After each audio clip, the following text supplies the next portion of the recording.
പരമകാരുണികനായ ശ്രീനാരായണ ഗുരുദേവ തൃപ്പാദങ്ങൾക്കു മുന്നിൽ പ്രണാമം. ശ്രീനാരായണ ഗുരുദേവ തൃപ്പാദങ്ങളാൽ വിരചിതമായ വിഷ്ണു അഷ്ടകം എന്ന കൃതിയിലെ 3-ാമത് ശ്ലോകത്തിൻ്റെ പഠനത്തിലേക്ക് നാം പ്രവേശിക്കുകയാണ്. പീതാംബരം ഭൃംഗനിഭം പിതാമഹ പ്രമുഖ്യവന്ദ്യം ജഗദാതിദേവം കിരീടകേയൂരമുഖൈ പ്രശോഭിതം ശ്രീകേശവം സന്തതമാനതോസ്മി.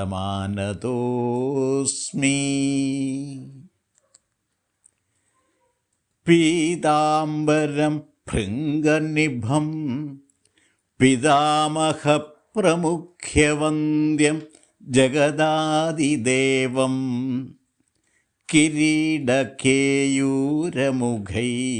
പ്രശോഭിതം ശ്രീകേശവം സന്തതമാനതോസ്മി.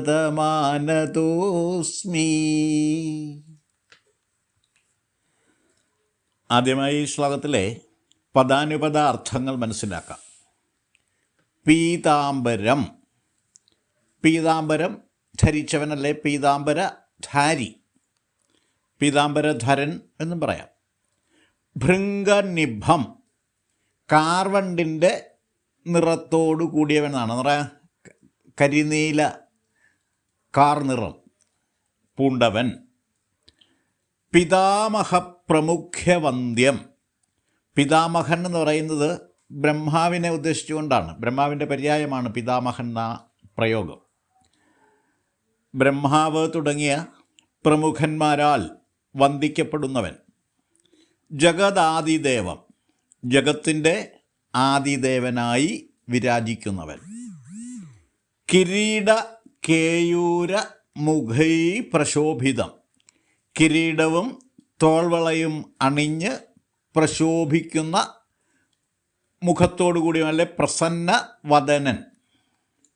മുഖശ്രീയുമുണ്ട്, ആഭരണശ്രീയുമുണ്ട്. ശ്രീകേശവം, അങ്ങനെയെല്ലാമുള്ള ശ്രീകേശവം, ശ്രീകേശവനെ. സന്തതം, എല്ലായ്പ്പോഴും.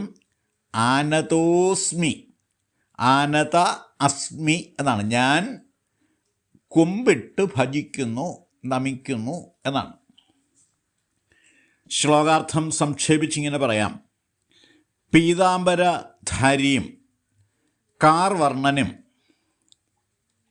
ബ്രഹ്മാവ് മുതലായ ദേവപ്രമുഖന്മാരാൽ വന്ദിക്കപ്പെടുന്നവനും ജഗത്തിൻ്റെ ആദിദേവനും കിരീടം, കേയൂരം അഥവാ തോൾവള മുതലായ ആഭരണങ്ങളാൽ അലങ്കരിക്കപ്പെട്ട പ്രശോഭിതമായ സ്വരൂപത്തോടു കൂടിയവനുമായ ശ്രീകേശവനെ ഞാൻ എല്ലായ്പ്പോഴും കുമ്പിടുന്നു. അപ്പോൾ അവിടെ ആ മുഖപ്രസാദം മാത്രമല്ല, മൊത്തത്തിൽ ആകാരപ്രഭയുണ്ട്. അപ്പോൾ അവിടെ ആ മുഖൈ എന്നുള്ള പ്രയോഗം, മുഖങ്ങൾ, അത് ബഹുവചനത്തിലാണ്. അപ്പോൾ ആ മുഖം എന്ന് പറയുമ്പോൾ തലങ്ങൾ എന്നർത്ഥമാണ്. എന്ന് പറഞ്ഞാൽ നമ്മുടെ മുഖം മാത്രമല്ല, ഇംഗ്ലീഷിൽ പറയുന്ന ഫേസ് എന്ന് പറയുന്ന അർത്ഥം മാത്രമല്ല അവിടെ മുഖൈ എന്നുള്ള ആ ഒരു സംസ്കൃത പദത്തിനുള്ളത്. വിവിധ മാനങ്ങളോടുകൂടിയ വിഷ്ണു സ്വരൂപം പ്രശോഭിക്കുന്നു, അല്ലെങ്കിൽ ജ്ഞാനപ്രഭ പരത്തി വിരാജിക്കുന്നു എന്നാണ് ഈ പറഞ്ഞിരിക്കുന്നതിൻ്റെ അർത്ഥം. ഈ ശ്ലോകത്തിൽ വിഷ്ണുവിനെ ശ്രീകേശവ ഭാവം നൽകിയാണ് ഉപാസിച്ചിരിക്കുന്നത്.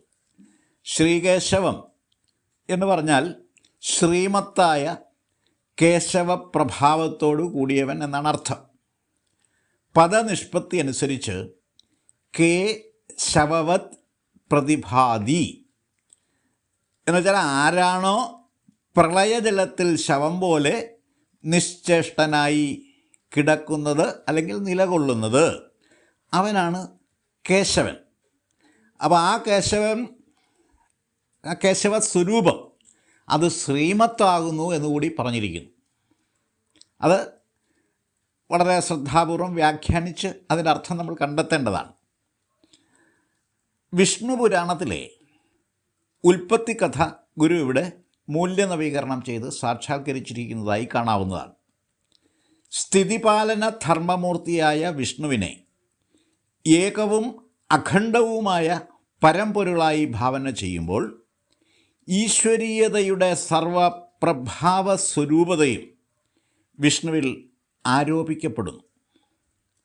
വിശ്വത്തെ സൃജിച്ച് ഭരിച്ച് സംരക്ഷിക്കുന്ന, സംഹരിക്കുന്ന അപ്പോൾ രണ്ട് കാര്യങ്ങളാണ് ഇവിടെ ചെയ്യുന്നത്. ആ സംഹാരത്തിന് വിശ്വത്തിൻ്റെ സമഷ്ടി തലത്തിൽ സംഹാരം നടന്നെങ്കിൽ മാത്രമേ പ്രപഞ്ച സംരക്ഷണം നടക്കുകയുള്ളൂ. അപ്പോൾ അതുകൊണ്ട് വാസ്തവത്തിൽ അവിടെ സംഹാരം നടക്കുന്നുണ്ട്, പക്ഷേ ആ സംഹാരം മറ്റൊരു തരത്തിൽ സംരക്ഷണമായി മാറുകയാണ് ചെയ്യുന്നത്.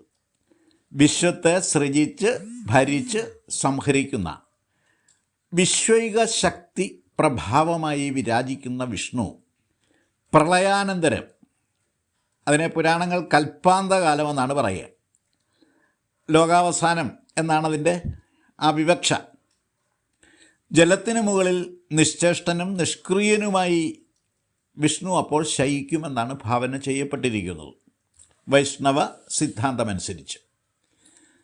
സ്ഥിതിപാലന ധർമ്മത്തിൽ നിന്നും പിന്മാറി നിഷ്ക്രിയനായിരിക്കുന്ന വിഷ്ണുവിനെ ആലിലക്കണ്ണനായി പുരാണ ഋഷിമാർ ഭാവന ചെയ്തു.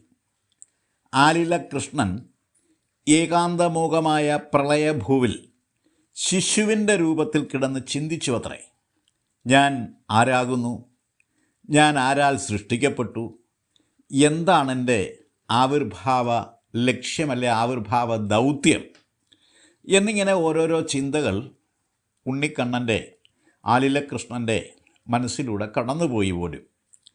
അപ്പോൾ അവിടെ ഒരു അശരീരി കേട്ടു അത്രേ, സർവം ഖല്വിദം ഏവാഹം ന അന്യദസ്തി സനാതന. ഇതായിരുന്നു ആ അശരീരി. അതായത് ഇവിടെ എന്തെല്ലാമുണ്ടോ അതെല്ലാം ഞാൻ തന്നെയാകുന്നു, ഞാനൊഴികെ സനാതനമായി ഇവിടെ ഒന്നും തന്നെ ഇല്ല എന്നാണ് ആ അശരീരിയുടെ അർത്ഥം. അശരീരി കേട്ടപാടെ ആദിപരാശക്തി അവിടെ മഹാദേവിയുടെ രൂപത്തിൽ ആവിർഭവിച്ചു. മഹാദേവിയിൽ നിന്നും സത്വഗുണാത്മികയായി ലക്ഷ്മി വേർപിരിഞ്ഞു. ആദിപരാശക്തിയുടെ അഥവാ ഏകവും അഖണ്ഡവും ആദിമധ്യാന്തവിഹീനവും സനാതനവുമായ പരംപൊരുളിൻ്റെ കൽപ്പിത കാവ്യബിംബം തന്നെയാണ് ആദിപരാശക്തി. അപ്പം അത് ശാക്തേയ പുരാണത്തിലും അതുപോലെ ശൈവപുരാണത്തിലൊക്കെ ആദിപരാശക്തിയെ പരബ്രഹ്മ ഭാവത്തിലാണ് ദർശിക്കുന്നത്. അതേ ഭാവത്തിൽ തന്നെയാണ് വിഷ്ണുവിനെ വൈഷ്ണവ സിദ്ധാന്തമനുസരിച്ചും ദർശിക്കപ്പെട്ടിരിക്കുന്നത്.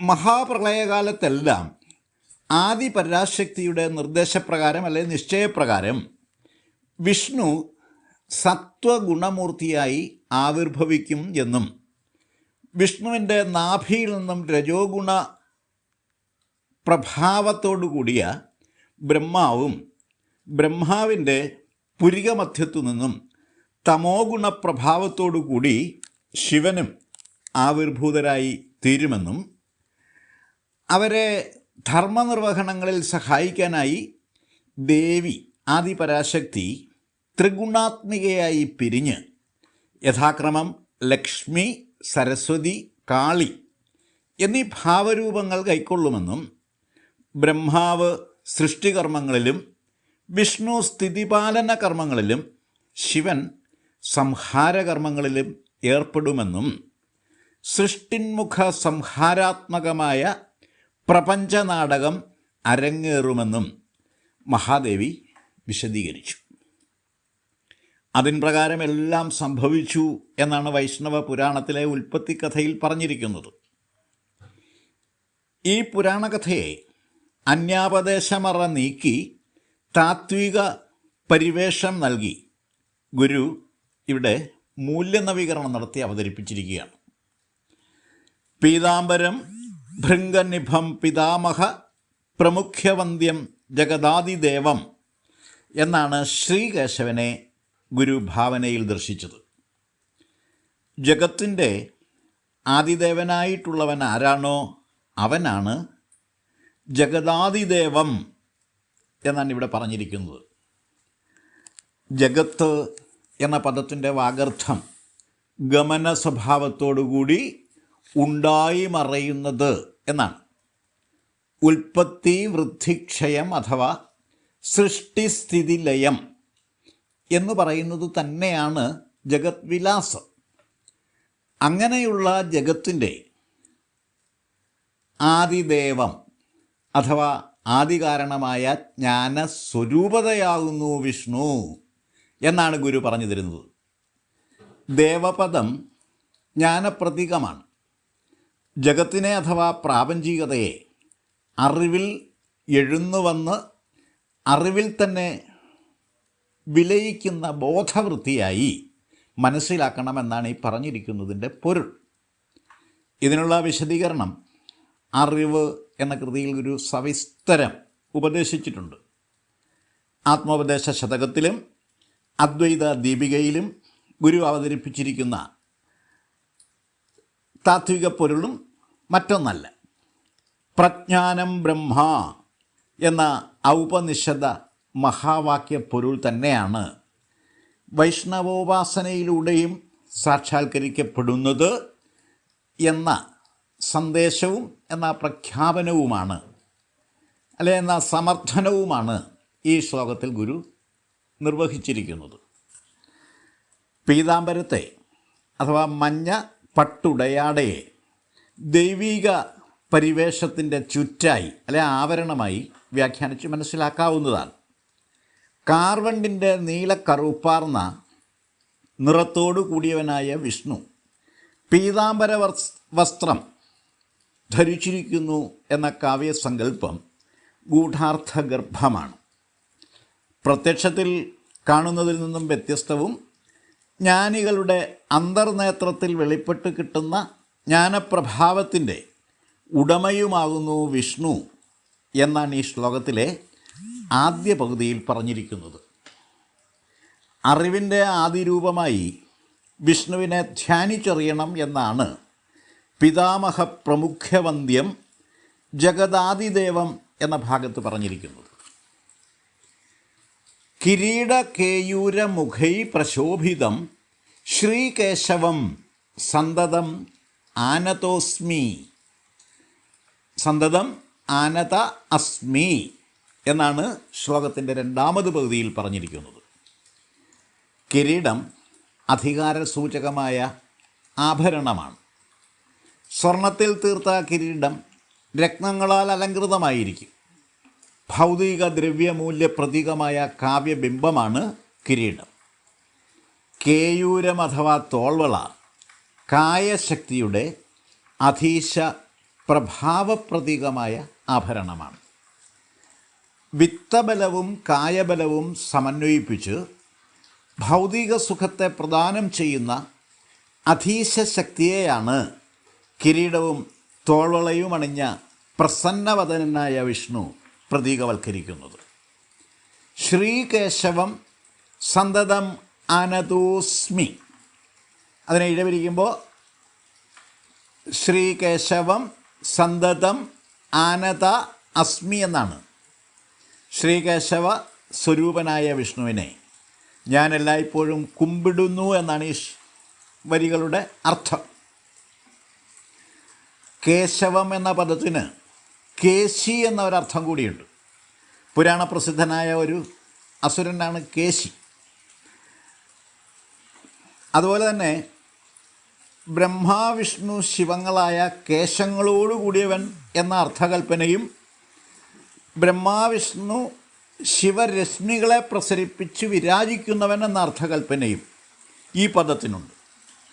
എന്ന് പറഞ്ഞാൽ ജ്ഞാനസ്വരൂപതയോടുകൂടി വിരാജിക്കുന്ന ബ്രഹ്മതത്വവും വൈഷ്ണവതത്വവും അതോടൊപ്പം തന്നെ ശൈവതത്വവും സമന്വയിക്കുന്ന ജ്ഞാനപ്രഭാവമാകുന്നു കേശവം എന്നും, അതുപോലെ കേശി എന്ന പേരോടുകൂടിയ അസുരനെ നിഗ്രഹിച്ചവൻ എന്ന അർത്ഥവും പുരാണങ്ങളിൽ കൽപ്പിച്ചിട്ടുണ്ട്.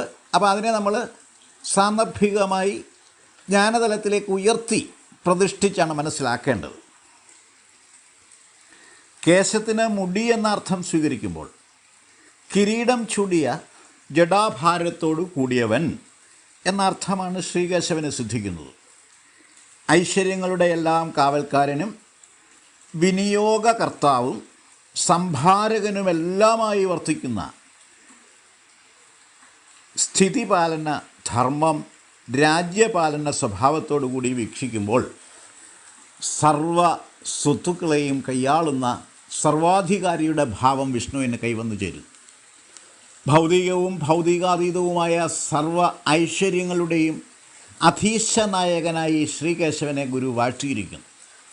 കൽപ്പാന്തകാലത്ത് അഥവാ ലോകാവസാന കാലത്ത് ജലശായിയായി വിരാജിക്കുന്ന ശ്രീകേശവൻ ജഗദാദിദേവനും അനന്തശായിയായ ശ്രീകേശവൻ അഥവാ അനന്ത പത്മനാഭൻ ജഗൻ മധ്യകേശവനുമാകുന്നു എന്ന് വ്യാഖ്യാനിക്കാവുന്നതാണ്.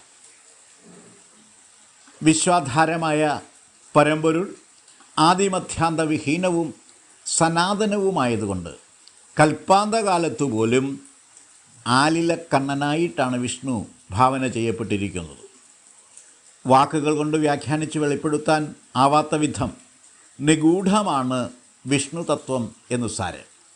ഇക്കാര്യമാണ് ശ്രീകേശവം സന്തതം ആനതോസ്മി എന്ന വരിയിൽ ഗുരു വരഞ്ഞിട്ടിരിക്കുന്നത്, കാവ്യാത്മകമായി അവതരിപ്പിച്ചിരിക്കുന്നത്. ഇത്രയും കാര്യങ്ങളാണ് ഈ ശ്ലോകത്തെപ്പറ്റി വിശദീകരിക്കാനായിട്ടുള്ളത്.